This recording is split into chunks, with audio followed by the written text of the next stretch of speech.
Okay. First of all, we revise whatever we studied in last class. So about the Newton's second law. What is the Newton's second law? और Newton second law से भी पहले हमने एक topic study करा था linear momentum. ठीक है, तो what is the linear momentum? Linear momentum is the amount of motion possess by a body. किसी भी बॉडी के पास जितना मोशन होता है उसको उसका क्या बोला जाता है? लीनियर मोमेंटम कहा जाता है. मैथमेटिकली जो लीनियर मोमेंटम होता है वो प्रोडक्ट होता है mass of a body and velocity of a body. ठीक है, मास ऑफ अ बॉडी को अपन किस में लेते हैं? किलोग्राम में. यूनिट जो है उसकी क्या है? किलोग्राम है ऐसा यूनिट. और वेलोसिटी की जो ऐसा यूनिट है वो होती है मीटर अपॉन सेकंड. तो मोमेंटम का जो सर फॉर्मूला होता है लीनियर मोमेंटम का वो होता है मास इनटू वेलोसिटी. ठीक है, ओके. तो mathematically the formula for the linear momentum is equal to mass into velocity. ठीक है, आगे इसमें आपको ध्यान रखना है कि एसआई यूनिट क्या होगी लीनियर मोमेंटम की. तो SI unit of linear momentum is kilogram into metre upon second. Mass की यूनिट होती है किलोग्राम, वेलोसिटी की होती है मीटर अपॉन सेकंड. तो लीनियर मोमेंटम की जो यूनिट होगी वो क्या होगी? Kilogram into metre upon second. ठीक है, इसकी एक यूनिट और होती है. वो यूनिट कैसे निकालोगे आप? सेकंड का मल्टीप्लाई कर दो, सेकंड का डिवाइड कर दो. तो आपके पास बनेगा kilogram into metre upon second square into second. तो kilogram into metre upon second square क्या होता है? न्यूटन होता है. तो एक और जो यूनिट होगी लीनियर मोमेंटम की वो क्या होगी? न्यूटन इंटू सेकंड होगी. आगे आपको ध्यान रखना है कि मोमेंटम क्या होता है? एक वेक्टर क्वांटिटी होता है. Momentum is a vector quantity. ठीक है, उसके बाद ये कुछ एग्जांपल्स थे जो ऑलरेडी लेक्चर अपलोडेड है जिसपे मैंने ये पूरा आपको एक्सप्लेन किए हुए हैं सारे एग्जांपल्स. उसके बाद हमने स्टडी किया था न्यूटन सेकंड लॉ. ठीक है, तो न्यूटन सेकंड लॉ का स्टेटमेंट क्या होता है? That the rate of change in momentum यानी कि linear momentum of a body is directly proportional to the external applied force. ठीक है, तो आपको यहाँ मैंने ये स्टार लगाया हुआ है, ये ध्यान रखना है कि एक्सटर्नल अप्लाइड फोर्स जो होता है वो इक्वल टू होता है change in momentum divide by time interval के. ठीक है, फिर हमने फॉर्मूला डिराइव करा. फॉर्मूला आपके पास आया F equal to mass into acceleration. उससे हमने ऐसा यूनिट निकाली फोर्स की, वो क्या हुई? Kilogram into metre upon second square, जिसको न्यूटन कहते हैं. सीजीएस यूनिट होती है इसकी gram into centimetre divide by second square, जिसको हम बोलते हैं डाइन. ठीक है, फिर 1 न्यूटन को आप डाइन में चेंज करोगे तो कितना आएगा? 10⁵ डाइन. ठीक है, आगे जो हम आज डिस्कस करने वाले हैं वो है applications of Newton second law of motion, या इसको आप एग्जांपल्स भी कह सकते हो जो कि आपसे पूछे जाते हैं आपके पेपर में. ठीक सर है, मैं आ एग्जाम गई। पेपर्स में. ठीक है, तो अब ये हम यहाँ से स्टार्ट कर रहे हैं. ठीक है, देखो आप, हमने देखो आपको एक फॉर्मूला बताया है कि external force is equal to change in momentum divide by time interval. तो इसी फॉर्मूले से हम देखो डिराइव इन सबको एक्सप्लेन करेंगे. तीन एप्लीकेशंस कह सकते हो, ये आप कह सकते हैं एग्जांपल्स हैं जिनको अपन डिस्कस करने वाले हैं. 1 2 3. ठीक है, तो एक बार हम यहाँ पर ये फॉर्मूला लिख देते हैं कि F external is equal to delta P. ठीक है, delta P divide by delta T. ठीक है, F external is equal to delta P divide by delta T. यहाँ पर डेल्टा पी क्या होता है? डेल्टा पी होता है final momentum minus initial momentum. P F मतलब फाइनल मोमेंटम, आई मतलब इनिशियल मोमेंटम, और इसको अपन बोलेंगे चेंज इन मोमेंटम. ठीक है, क्या हो जाएगा? ये आपका चेंज इन मोमेंटम हो जाएगा. और delta T is equal to होता है T2 minus T1. T2 minus T1 को आप लिख सकते हो टाइम इंटरवल. ठीक है, ये हो गया आपका टाइम इंटरवल. ठीक है, अब ध्यान से देखना आप कि एफ एक्सटर्नल जो है, मान लो हम इसमें क्या करते हैं कि टाइम इंटरवल जो है वो आपका कांस्टेंट है. अगर मान लो टाइम इंटरवल क्या है? कांस्टेंट है. तो टाइम इंटरवल अगर कांस्टेंट है तो जो एक्सटर्नल फोर्स होता है that external force is proportional to change in momentum.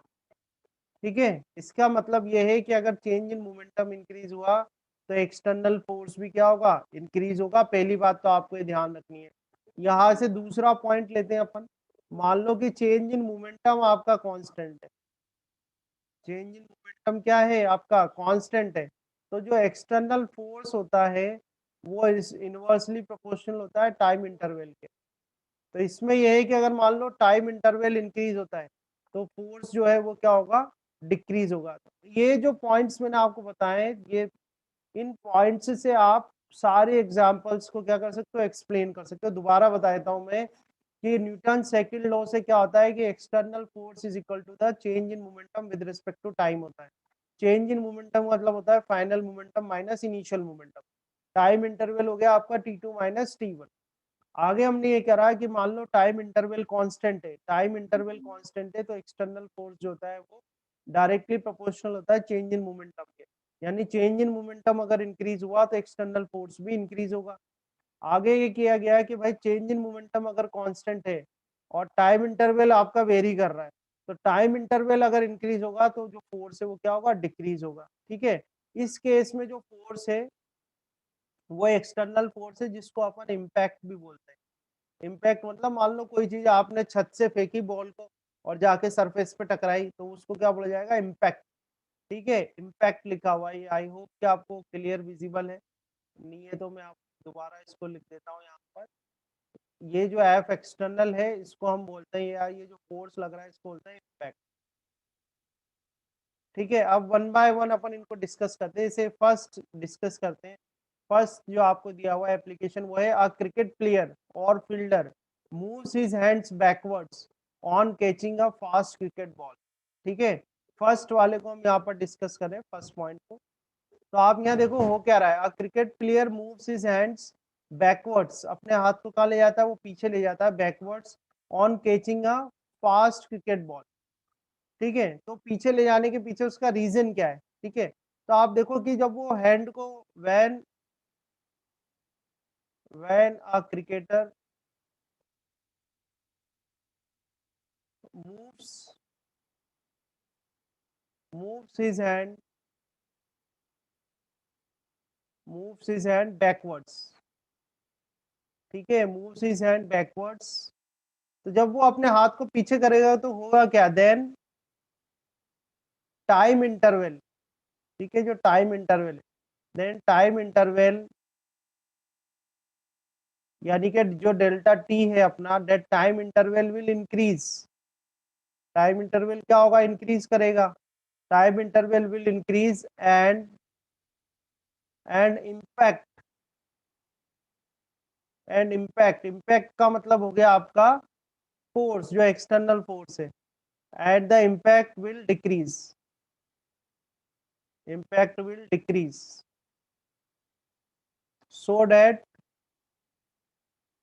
so that his hand, ठीक है, so that his hand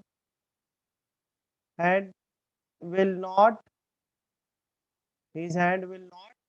hurt। तो उसका हाथ क्या होगा, वो हर्ट नहीं होगा, वो बॉल जो है उसके हाथ पर लगेगी ही नहीं। इसलिए क्या करता है कि जैसे बॉल जब कैच करता है फील्डर तो अपने हाथ को थोड़ा पीछे कर लेता है। तो पीछे करने से क्या होता है कि जो टाइम इंटरवल है, जब आके बॉल उसके हाथ को हिट कर रही है तो वो टाइम इंटरवल क्या इंक्रीज हो जाएगा। और टाइम इंटरवल इंक्रीज होने की वजह से टाइम इंटरवल क्या हो गया, इंक्रीज हो गया। और टाइम इंटरवल इंक्रीज होने की वजह से जो एक्सटर्नल फोर्स अप्लाई हो रहा है उसके हाथ पर बॉल से, जो इम्पैक्ट है वो क्या होता है, डिक्रीज हो जाता है। और इम्पैक्ट डिक्रीज होने की वजह से, ठीक है, इम्पैक्ट डिक्रीज हो गया और इम्पैक्ट डिक्रीज होने की वजह से उसके जो हाथ है वो हर्ट नहीं होंगे, या उसके हाथ पे जो है वो चोट नहीं लगेगी। Okay, his hand will not get hurt. ठीक है, so you can explain this example one और द एप्लीकेशन वन। इस तरह से आप इसको एक्सप्लेन कर सकते हो। ठीक है, समझ में आई बात। नाउ सेकंड वाला देखते हैं, ये सेकंड है आपका। सेकंड देखो आप, सेकंड में दिया हुआ है, during athletes meet a high jumping athlete is provided either a cushion और a heap of sand on the ground to fall upon. तो देखो मान लो कि कोई सरफेस है इस तरह से, ठीक है, और ये सरफेस जो है सीमेंटेड सरफेस है। क्या है, सीमेंटेड सरफेस है। तो मान लो कि आप कोई प्लेयर है, ये प्लेयर इधर से, ये प्लेयर है मान लो। अब ये प्लेयर की कुछ वेलोसिटी है, यहाँ पर v वेलोसिटी है। अब प्लेयर आके ये इस पॉइंट को a पॉइंट मान लेता हूँ, यहाँ पर इसकी वेलोसिटी क्या है v1। अब ये प्लेयर आके मान लो यहाँ पर हिट करता है। अब ये तो सीमेंटेड सरफेस है, तो सीमेंटेड सरफेस है तो मान लो उसकी जब जैसे ही उसने हिट करा तो उसकी वेलोसिटी क्या हो गई, जीरो हो गई। वेलोसिटी क्या हो गई, जीरो हो गई। तो अगर आप मोमेंटम निकालो कि उसका इनिशियल मास उसका मान लो m है, तो इनिशियल मोमेंटम क्या हो गया, मास इंटू वेलोसिटी हो गया, यानी v1 हो गया। फाइनल मोमेंटम कितना हो गया उसका, फाइनल मोमेंटम हो गया उसका m into zero, final momentum क्या हो गया, जीरो हो गया। तो चेंज इन मोमेंटम इस केस में जो होगा, चेंज इन मोमेंटम कितना होगा, final momentum minus initial momentum. तो चेंज इन मोमेंटम कितना हो गया, zero minus M V one. ठीक है, तो इस केस में क्या होगा, जो चेंज इन मोमेंटम है वो क्या हो जाएगा, इंक्रीज हो जाएगा। और चेंज इन मोमेंटम इंक्रीज होने की वजह से जो एक्सटर्नल फोर्स है, या जिसको हमने क्या बोला, इम्पैक्ट, इम्पैक्ट जो है वो इंक्रीज हो जाएगा। और इम्पैक्ट इंक्रीज होने की वजह से क्या होगा, जो पर्सन है that person will get hurt. आप खुद देखो कि अगर कोई भी पर्सन है, उसको सीमेंटेड सरफेस पे अगर वो गिर रहा है, तो उसको क्या लगेगा, चोट ज्यादा लगेगी उसको। अदरवाइज मान लो आपने कुशन प्रोवाइड कर दिया, मान लो इस तरह से आपने कुशन प्रोवाइड कर दिया, ये कुशन प्रोवाइड कर दिया, तो कुशन प्रोवाइड कर दिया तो क्या होगा, वही पॉइंट है ए पॉइंट, ए पॉइंट से वो फॉल हो रहा है, पर यहाँ पर उसकी वेलोसिटी सडनली जीरो नहीं होगी, उसकी वेलोसिटी क्या है, धीरे धीरे जीरो होगी, क्योंकि ये तो कुशन आपने प्रोवाइड करा हुआ है। वेलोसिटी धीरे धीरे जीरो होगी, इसका मतलब क्या है कि टाइम इंटरवल आपने इंक्रीज कर दिया। और टाइम इंटरवल अगर आपने इंक्रीज कर दिया, तो जो एक्सटर्नल फोर्स है, जो इम्पैक्ट है, वो क्या होगा, डिक्रीज हो जाएगा। तो इसलिए जब पर्सन कोई कुशन पे फॉल होता है, जब वो किसी कुशन पे गिरता है, ठीक है, तो कुशन पे गिरेगा तो सडनली उसकी वेलोसिटी यहाँ पर जीरो नहीं हो जाएगी। ठीक है, तो जो चेंज इन मोमेंटम है, या मैं कहूँ कि जो मोमेंटम की जो वैल्यू है, वो यहाँ पर क्या है, धीरे धीरे जो है वो कम हो जाएगी। क्यों कम हो जाएगी, क्योंकि टाइम इंटरवल आपने इंक्रीज कर दिया। तो वो जो पर्सन होगा, अगर क्वेश्चन पे फॉल करता है, तो वो कम हर्ट होगा या बिल्कुल ही हर्ट नहीं होगा। वहीं कोई अगर सीमेंटेड सरफेस पर वो गिरता है, तो उसको चोट क्या है, ज्यादा लगेगी। ठीक है, इसी तरह से आप एक एग्जाम्पल और दे रखा है थर्ड, इसमें रखा है these days all the cars are provided with seat belts for passengers to prevent injuries in case of an accident. तो अब इस केस में क्या होगा, इस केस में जैसे ही मान लो आप एक्सीडेंट होता है, तो एक्सीडेंट होने से क्या होता है, सडनली पहले तो कार मोशन में होती है, सडनली कार क्या रेस्ट में आती है, रेस्ट में आती है, तो उस पर क्या लगेगा, जो पर्सन है उस पर क्या लगेगा, इस तरह से वो फॉरवर्ड डायरेक्शन में जाएगा। तो फॉरवर्ड डायरेक्शन में जाएगा, अगर उसको बेल्ट प्रोवाइड किया हुआ है, तो बेल्ट प्रोवाइड करने से क्या होगा, जो टाइम इंटरवल है, वो टाइम इंटरवल क्या होगा, इंक्रीज हो जाएगा। ठीक है, टाइम इंटरवल क्या हो जाएगा, इंक्रीज हो जाएगा, या ये कहें कि जो मोमेंटम है, चेंज इन मोमेंटम है, वो क्या होगा, डिक्रीज हो जाएगा। तो टाइम इंटरवल अगर आप इंक्रीज करते हो, तो चेंज इन मोमेंटम जो होता है वो डिक्रीज होगा। और चेंज इन मोमेंटम अगर डिक्रीज हो रहा है, तो जो उस पर इम्पैक्ट होगा, वो भी क्या हो जाएगा, डिक्रीज हो जाएगा। तो उसको जो इंजरी होने के चांसेस है वो कम होंगे। ठीक है, सो आप इस तरह से, इस कॉन्सेप्ट से इन सारे एग्जांपल्स के आंसर दे सकते हो। इसका जो आपसे आपको कहूँ, जो इसकी समरी है, कि जैसे हमने इन तीनों एप्लीकेशंस को जो एक्सप्लेन करा, इसकी समरी यही है कि अगर टाइम इंटरवल को अपन इंक्रीज कर दें, तो चेंज इन मोमेंटम जो है वो डिक्रीज हो जाएगा। और चेंज इन मोमेंटम डिक्रीज होने की वजह से जो एक्सटर्नल फोर्स है, या जिसको मैं कह रहा हूँ इम्पैक्ट जो है, वो इम्पैक्ट जो है वो डिक्रीज हो जाएगा। तो आप तीनों एग्जाम्पल में एक पॉइंट को नोटिस करो, पहले केस में जब वो अपना हाथ पीछे ला रहा था, तो टाइम इंटरवल इंक्रीज कर रहा था, टाइम इंटरवल इंक्रीज करने से मोमेंटम डिक्रीज हो रहा था। तो और क्योंकि इम्पैक्ट कम हो रहा है, इम्पैक्ट कम होने की वजह से उसका हाथ जो है वो कम हर्ट होगा। सेकंड केस में भी जब एथलीट है, तो वो कुशन पे जंप करता है, कुशन लगाया जाता है, सैंड लगाई जाती है, वो इसलिए लगाई जाती है कि टाइम इंटरवल इंक्रीज हो जाए। टाइम इंटरवल इंक्रीज होगा, तो जो मोमेंटम है वो डिक्रीज हो जाएगा, मोमेंटम डिक्रीज हो जाएगा, तो इम्पैक्ट भी डिक्रीज हो जाएगा, तो चोट कम लगेगी। और सेम जो एक्सप्लेनेशन है वो है थर्ड एग्जाम्पल का भी। तो आप ये कॉन्सेप्ट ध्यान रखो, पहले तो ये फॉर्मूला ध्यान रखो जो न्यूटन सेकंड लॉ से आया है, और फिर ये एक्सप्लेनेशन जो मैंने आपको बताया, पॉइंट से आप सारे जो एप्लीकेशन या एग्जाम्पल्स इसमें बताए हुए हैं, उसका आप क्या कर सकते हो, एप्लीकेशंस लिख सकते हो, एक्सप्लेनेशन लिख सकते हो सर। ठीक है ना। क्वेश्चन ये था, what force would be needed to produce an acceleration of. तो सबसे पहले तो जो वैल्यूज गिवन है वो लिखनी है आपको। तो एक्सेलरेशन दे रखी है 4 मीटर पर सेकंड स्क्वायर, मास दे रखा है आपको 6 किलोग्राम, आपसे पूछा है फोर्स। तो फोर्स का फॉर्मूला क्या होता है, मास इंटू एक्सेलरेशन। मास कितना है 6, एक्सेलरेशन कितना है 4, तो ये आ जाएगा 24 kilogram into metre upon second square. पर आपको इतना नहीं लिखना है, फोर्स की यूनिट जो होती है वो न्यूटन होती है। तो आंसर कितना आएगा आपका 24 न्यूटन। ठीक है, कर दो बस फटाफट। 3 metre per what is the second, acceleration produced by a 3 force. Metre per second. हाँ, फोर्स कितना दे रखा है आपको, 12 न्यूटन दे रखा है। और ऑब्जेक्ट मास दे रखा है 3 किलोग्राम, मास कर दिया 3 किलोग्राम। आपसे पूछा है एक्सेलरेशन, तो फॉर्मूला क्या होता है, F equal to M A. तो ए का क्या हो जाएगा, F डिवाइड बाय एम।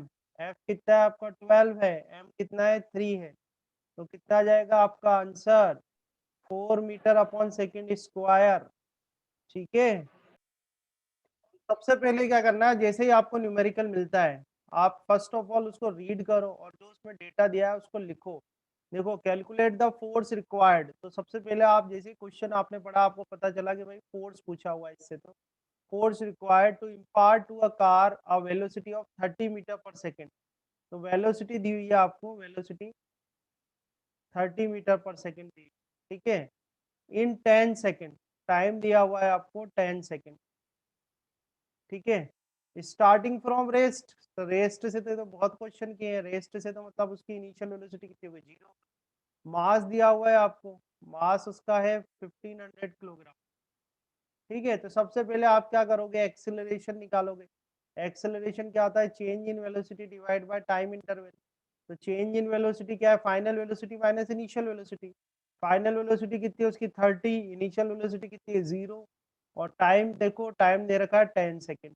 तो यहाँ से आपके पास एक्सेलरेशन आ जाएगा 3 मीटर अपॉन सेकेंड स्क्वायर। तो ये एक्सेलरेशन आ गई। फोर्स का फॉर्मूला क्या होता है, मास इंटू एक्सेलरेशन। अब मास कितना है आपका 1500 है, ठीक है, और एक्सेलरेशन आपने निकाला 3, तो it will be equal to 4500 newton. ठीक है, तो और हमने जो आंसर करा है बिल्कुल करेक्ट है। Very good Arun. देखो इसमें दे रखा था speed time graph of a car is given along side, ये स्पीड टाइम ग्राफ है। द कार वेज 1000 किलोग्राम, तो अपन ये लिख लें कि भाई मास दिया हुआ है कार का जो कि 1000 किलोग्राम। अब पहला जो पार्ट है, फर्स्ट पार्ट, वो कह रहे हैं what is the distance travelled by the car in the first 2 second. तो फर्स्ट 2 सेकंड में मतलब कार कहाँ आ जाएगी, इस वाले पॉइंट पे आ जाएगी। तो आपको डिस्टेंस निकालना है तो क्या करना पड़ेगा, इसका एरिया निकालना पड़ेगा। ठीक है, क्या करेंगे, इसका एरिया निकालेंगे। तो देखो distance cover in, distance cover in first 2 second, first 2 second. तो डिस्टेंस कवर मतलब इसका एरिया निकाल लूँ, 1/2, बेस कितना है 2 है और हाइट कितनी है 15 है, तो ये कैंसिल हो सर आपका नेटवर्क लैग हो रहा है ना। जाए।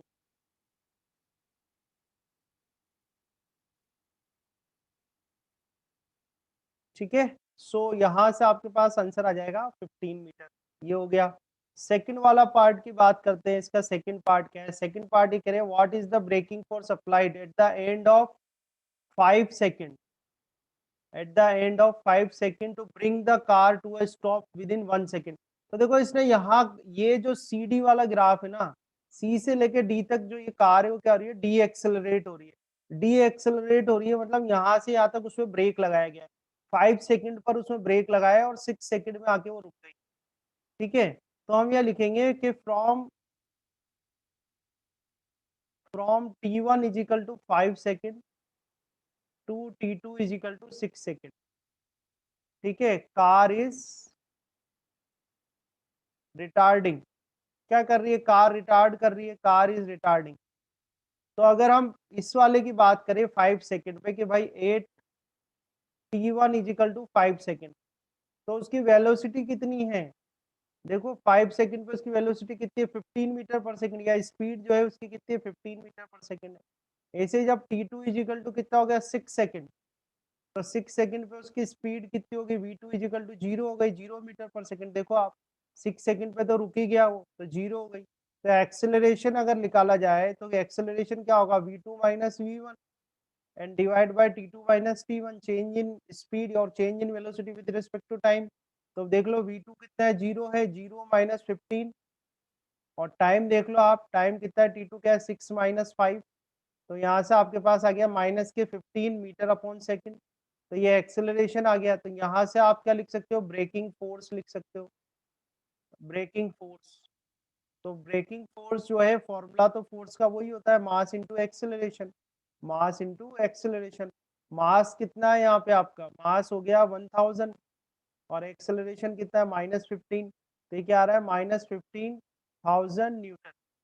ठीक है। माइनस में क्यों आ रहा है, क्योंकि जो ब्रेकिंग फोर्स है वो क्या होता है, रेजिस्टिंग फोर्स होता है। तो ब्रेक लगा के हम उसको क्या ला रहे हैं, रेस्ट में ला रहे हैं। तो इसलिए हमारा ब्रेकिंग फोर्स जो आएगा वो कितना आएगा, -15,000 न्यूटन। ठीक है। तो इधर का ट्रक स्टार्ट्स फ्रॉम रेस्ट, तो रेस्ट से स्टार्ट हो रहा है तो उसकी इनिशियल वेलोसिटी कितनी हो गई, 0 मीटर पर सेकंड हो गई। Rolls down a hill with constant acceleration, उसकी एक्सेलरेशन क्या है, कांस्टेंट है। इट तो कांस्टेंट एक्सेलरेशन है तो आप इक्वेशन ऑफ मोशन लगा सकते हो। ये एक अच्छी बात यहाँ समझ में आई कि भाई कांस्टेंट एक्सेलरेशन है तो इक्वेशन ऑफ मोशन लग जाएगी। It travels a distance of 400 metre, S distance आपको दे रखी है 400 मीटर।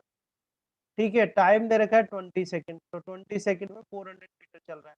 ये फाइंड इट्स एक्सेलरेशन, सबसे पहले तो आपको एक्सेलरेशन बतानी, फिर बताना है find the force acting on the, फिर आपको फोर्स बताना है। और उस फोर्स के लिए आपको मास दिया हुआ है, मास दिया हुआ है 7 मेट्रिक टन। 7 मेट्रिक टन मतलब 7 इंटू 1000 किलोग्राम। तो टोटल बात यह है, क्योंकि इसने यहाँ पर बोल रखा है कांस्टेंट एक्सेलरेशन, इसलिए इक्वेशन ऑफ मोशन लग सकती है। तो आप ऐसी इक्वेशन ऑफ मोशन लगाओ जिसमें कि डिस्टेंस आ जाए, टाइम आ जाए, इनिशियल वेलोसिटी हो। तो आप जानते हो वो इक्वेशन ऑफ मोशन कौन सी होगी, second, S is equal to U T plus half A T square. ठीक है। तो इसमें एस आपको दिया हुआ है 400, यू आपका 0 है, 1/2 एक्सेलरेशन आपको निकालना है, और टाइम दे रखा है 20 सेकंड, तो 20 का क्या हो जाएगा, स्क्वायर हो जाएगा। तो यहाँ से अगर फॉर्मूला अपन थोड़ा सही करें तो ये हो जाएगा 2 इंटू 400 एंड डिवाइड बाय 20 का स्क्वायर, मतलब 20 इंटू 20 कर दे तो ये डबल जीरो तो यहाँ कैंसिल हो गया, ये 2 से 2 कैंसिल हो गया, 2 से 2 टू जा 4, ये कैंसिल हो गया। तो एक्सेलरेशन कितनी आ गई आपके पास, 2 metre per second square. Acceleration आ गया तो फोर्स आ जाएगा, फोर्स इज इक्वल टू क्या होता है, मास इनटू एक्सेलरेशन। तो 7 इंटू 1000 एंड इंटू 2, तो ये आपके पास आएगा 14, 1 2 3 14,000। तो आपको जो फाइनल आंसर आएगा, जो फोर्स पूछा था इन्होंने, कितना आ जाएगा, 14,000 न्यूटन। ठीक है।